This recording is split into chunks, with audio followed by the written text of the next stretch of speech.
yourself. How are you doing? I'm great. Let's talk a bit. Yes, why not? I would like to introduce my colleague Marko Jukic.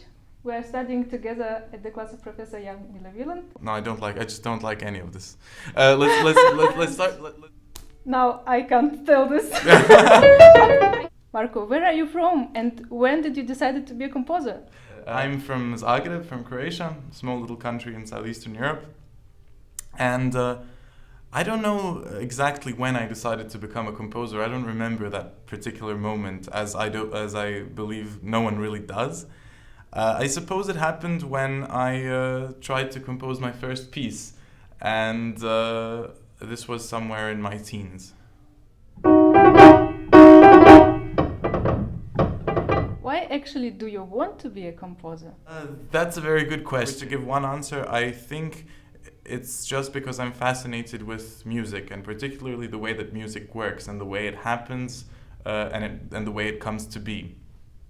And I'm interested in all the particularities of writing a piece, and from the very conception to orchestration, instrumentation, and performance as well. I think altogether it was through listening and playing music and studying scores and going to performances and playing myself that I was inspired to start writing my own music.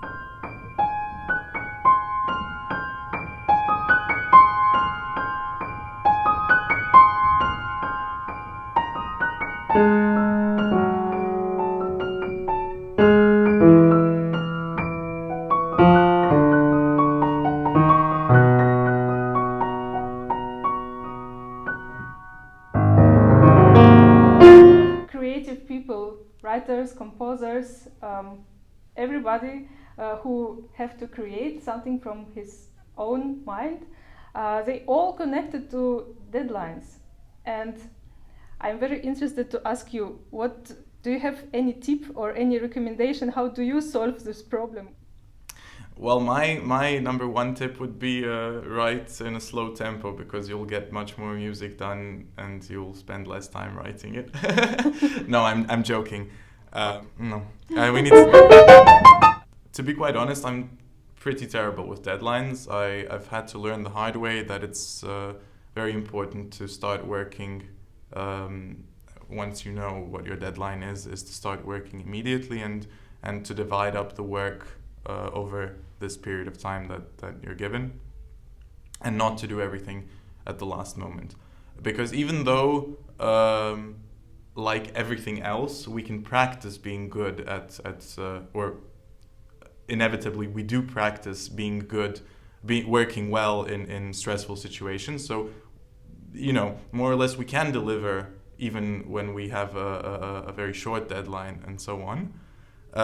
It's not a particularly good skill to keep developing, because no matter how good we get, there will always be something that will suffer, and there will always be a compromise that we'll have to come to in our work, be it music or whatever else, because of a deadline and because we haven't had enough time. I still have a lot to learn in that regard.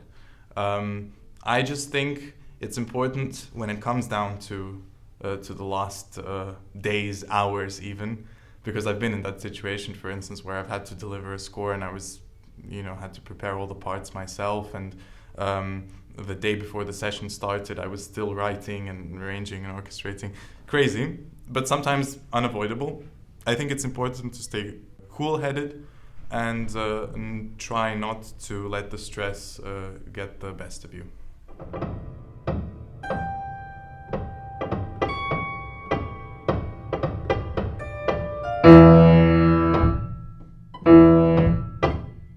What is your current project? I have several short-term and long-term projects.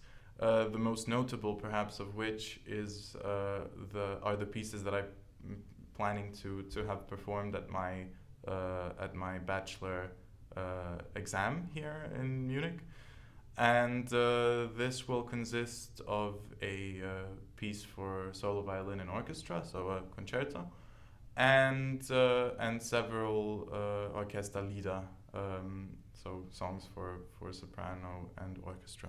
I also work in film, and I work as a film composer. I've had several exciting projects over the last couple of years, as well as theater, and currently I'm also working on a kind of musical production, which we're hoping to realize in the next couple of years or so.